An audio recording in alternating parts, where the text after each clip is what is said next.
नमस्कार दोस्तों, अगर आप भी मेहंदीपुर बालाजी जाना चाहते हैं तो ये वीडियो आपके लिए है, क्योंकि वहाँ के कुछ नियम हैं जो कि आपको फॉलो करने पड़ेंगे, नहीं तो आपके साथ कुछ हॉरर एक्टिविटी भी हो सकती है। ये स्टोरी शेयर करिए हमें राजस्थान से सुमित और उनकी बीवी सुनीता ने, जो कि मैं आपके साथ शेयर करना चाहता हूँ और करने वाला हूँ आगे जाके।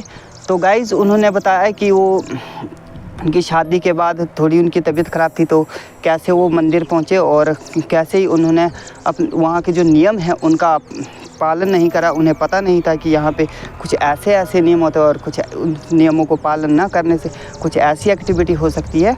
तो चलो गाइस, ज़्यादा देरी ना करते हुए आज की इस हॉरर वीडियो को शुरू करते हैं। और गाइस, किसी को डर लगता है तो वीडियो यहाँ छोड़ सकता है। और चलो गाइस, चैनल पे नए हो तो चैनल को सब्सक्राइब कर दें, वीडियो को लाइक करें।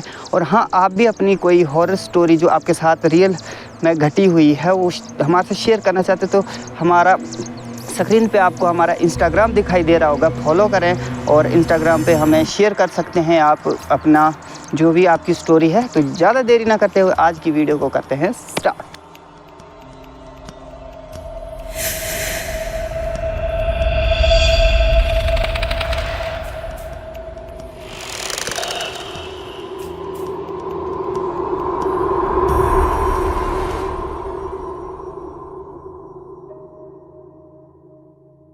सो गाइस, सुमित जी बताते हैं हमें कि उनकी जब शादी हुई थी तो 3-4 महीने बाद उनकी जो बीवी हैं सुनीता जी, उनकी तबीयत अचानक से ख़राब हो जाती है। और घर वाले ज़्यादा ध्यान नहीं देते हैं, कि ज़्यादा परवाह नहीं लेते हैं, कि ऐसे ही ख़राब होती रहती है, आए दिनों ख़राब होती रहती है तबीयत किसी की भी। तो काफ़ी दिन उन्होंने इलाज करवाया पर कोई फ़र्क नहीं दिख रहा था सुनीता की तबीयत में। तो गाइज़, काफ़ी दिन हो गए, इलाज चलता रहा पर फ़र्क नहीं दिख रहा था। तो एक दिन क्या हुआ कि उनके घर एक बुज़ुर्ग रिश्तेदार जो है वो सुनीता से मिलने आए, भाई देखते हैं क्या हुआ है। तो जैसे ही वो घर में आए तो उन्होंने सुमित को बोला कि आप इसको कहीं और दिखाओ या मेहंदीपुर बालाजी मंदिर ले जाओ, क्योंकि मुझे लगता है कि इसके ऊपर भूत प्रेत का साया है। तो सुमित जो है वो उसकी बात पे विश्वास नहीं करता है, बुज़ुर्ग रिश्तेदार की, कि पता नहीं ये क्या ही बोल रहे हैं। तो फिर जो बुज़ुर्ग रिश्तेदार है वो सुनीता जी से पूछते हैं कि क्या आप शादी के टाइम कहीं बाहर गई थी शादी के दिन? तो सुनीता बताती है कि वो मेहंदी के बाद नहीं, हल्दी के बाद ब्यूटी पार्लर गई थी मेकअप करवाने। तो बूढ़े रिश्तेदार जो हैं वो बताते हैं उनको कि जब मेहंदी की रस्म हो जाती है तो दूल्हा दुल्हन घर से बाहर नहीं निकल सकते हैं, क्योंकि उनके साथ कोई भी भूत प्रेत आत्मा उनके अंदर एंटर कर सकती है। तो वो बूढ़े अंकल बताते हैं, जो रिश्तेदार थे उनके, कि आप ऐसा करो कि इनको कहीं दिखा दो। फिर भी सुमित को उस अंकल की, जो उनके रिश्तेदार थे, उनकी बात पे उतना विश्वास नहीं आता है, पर थोड़ा डर ज़रूर गया था वो सुमित। तो वो जो बूढ़े अंकल थे उनके रिश्तेदार, वो बताते हैं कि कल आपको हॉस्पिटल भी जाना है दवाई लेने, तो क्यों ना रास्ते में ही मंदिर पड़ता है मेहंदीपुर बालाजी का, वहाँ माथा भी टेकाना और अपना जो शक है वो भी दूर कराना। तो सुमित राज़ी हो जाता है। तो जैसे ही वो वहाँ दूसरे दिन हॉस्पिटल के लिए निकलते हैं तो पहले वो जाते हैं मेहंदीपुर बालाजी मंदिर में। तो वहाँ पे जाते हैं तो पहले तो वो पूजा वगैरह करवाते हैं। फिर पूजा वगैरह करने के बाद वो जैसे ही मंदिर से बाहर आने लगते हैं, तो जो मंदिर का मेन गेट था वहाँ पहुँचते हैं, तो पीछे से आवाज़ आती है कि सुनीता प्रसाद ले लो। प्रसाद तो लिया नहीं, तो वो पीछे मुड़ के प्रसाद लेते हैं। और गाइज़, बोला जाता है कि जब पूजा करके मेहंदीपुर बालाजी मंदिर से निकलते हैं तो पीछे मुड़ के नहीं देखना होता है, क्योंकि गाइज़ मैं बता दूं कि मेहंदीपुर बालाजी एक भगवान बजरंगबली का ऐसा मंदिर है जहां पे कि भूत प्रेत, जैसे किसी इंसान को भूत प्रेत लगा है तो उसको उस भूत प्रेत को वहाँ खुद हनुमान जी पनिश करते हैं, कोड़े मारते हैं और लोगों के अंदर से भूत प्रेत दूर होते हैं। तो वहाँ पे कुछ ऐसी नेगेटिव जो एनर्जी होती है वो घूमती रहती है, तो इसलिए पीछे मुड़ के नहीं देखते हैं। और जो वहाँ पे प्रसाद दिया जाता है उसे भी मंदिर के प्रांगण में नहीं खाया जाता है और ना ही उसको घर ले जा सकते हैं, क्योंकि उसके साथ भी जो नेगेटिव एनर्जी है वो साथ चल पड़ती है। तो क्या हुआ, जैसे ही उन्होंने पीछे मुड़ के देखा और वो प्रसाद लिया, और वो प्रसाद जैसे ही उन्होंने ग्रहण करा और वहाँ से चल दिए। और रास्ते में गाइस उन्होंने अपनी गाड़ी में इतनी बहस करी हद से भी ज़्यादा कि यार वो बंदा ना हमने उन्हें देखा ना कुछ। और रास्ते में उनकी बहस चलती रही। फिर आखिर में सुमित बोलता है कि हो सकता है कि पूजा के टाइम उस आदमी ने आपका नाम जो है, सुनीता को बोलता है तेरा नाम जो है सुना होगा तो तब आवाज़ लगा दी होगी। तो वैसे ही वो चले गए डॉक्टर की दुकान थी, कैबिन थी वहाँ पे हॉस्पिटल में। तो वहाँ जाते हैं तो डॉक्टर उस दिन छुट्टी पे था, तो डॉक्टर तो उन्हें मिला नहीं और दवाइयाँ भी नहीं मिली। तो होता ऐसा है कि सुमित और सुनीता जो वो एक होटल में रूम ले लेते हैं क्योंकि काफ़ी शाम हो चुकी थी और दूसरे दिन दवाइयाँ भी लेनी थी। तो पूरे दिन जैसे उन्होंने ट्रैवल करा तो थक गए थे वो।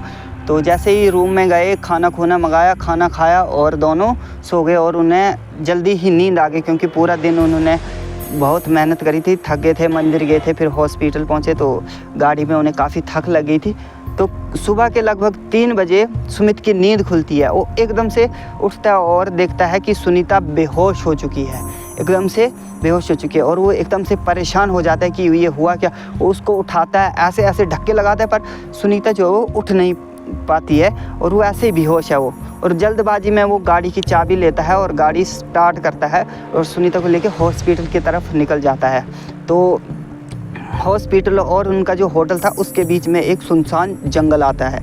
अब होता क्या है कि जब जो बीच जंगल में पहुंचता है, सुनसान जंगल में चारों तरफ अंधेरा ही अंधेरा है और उसकी कार का जो है वो टायर फट जाता है। अब टायर जो फट जाता है, सुनीता तो बेहोश थी, फंसा वो अकेला, ना उसने जल्दबाजी में ना स्टेपनी ली थी ना कुछ। और थोड़ी देर वो देखता है कि लिफ्ट वगैरह भाई आए ना आए, तो लिफ्ट आती नहीं है।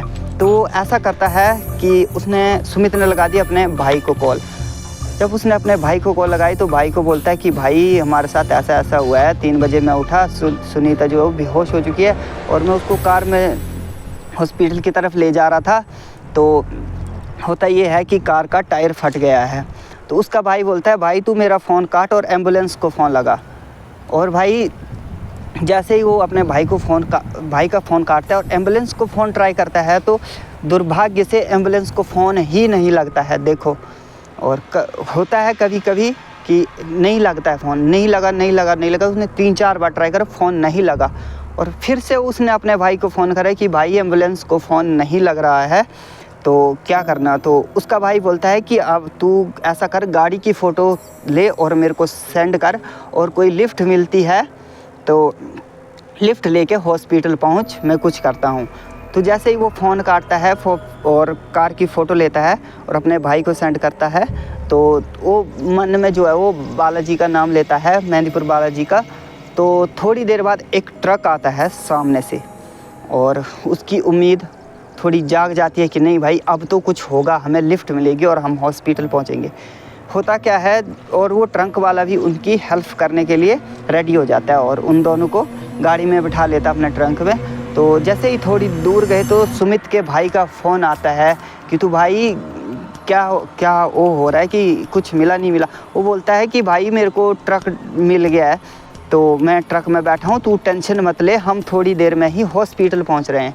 तो सुमित का भाई बोलता है तू जिस ट्रक में बैठा है उससे उतर जा, तेरे साथ कोई नेगेटिव एनर्जी चली हुई है, गलत शक्ति चली हुई है तुम्हारे पीछे। तो सुमित फिर से डर जाता है और उस ट्रक ड्राइवर की तरफ देखता है तो उस ट्रक ड्राइवर की आंखें जो है लाल होती हैं और वो गुस्से से सुमित की तरफ देखता है। और फिर सुमित की नज़र पड़ती है ट्रक के डैशबोर्ड पे जहाँ पे कि हनुमान चालीसा रखा हुआ था।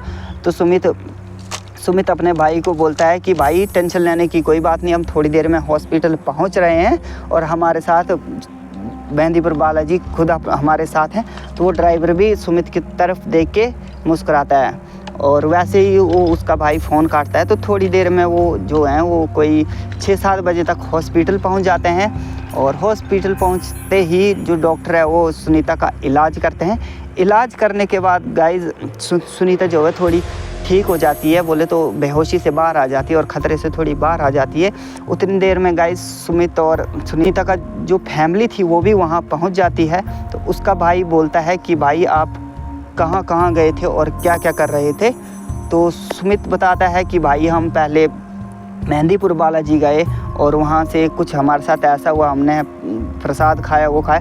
फिर उसका भाई बताता है कि आपने यहीं पे गलती करी है। अगर गाइस आप भी कभी मेहंदीपुर बालाजी जाते हो, अगर आपको कोई प्रसाद दे, उसको लो और वहीं पे चढ़ा दो।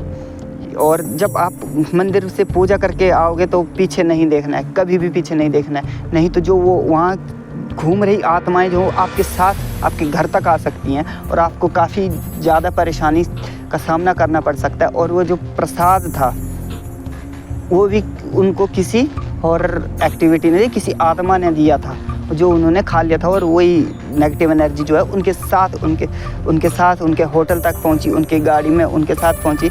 तो उसका भाई बोलता है कि आपने ना पीछे मुड़ के देखना था और ना ही वो प्रसाद लेना था, आपने पीछे मुड़ के देखा, प्रसाद लिया, आपकी वही गलती है। तो और उसका भाई बोलता है कि जो तूने मुझे फ़ोटो सेंड करी थी, तो उस फ़ोटो में मैंने परछाई देखी, आपकी गाड़ी के पीछे परछाई देखी।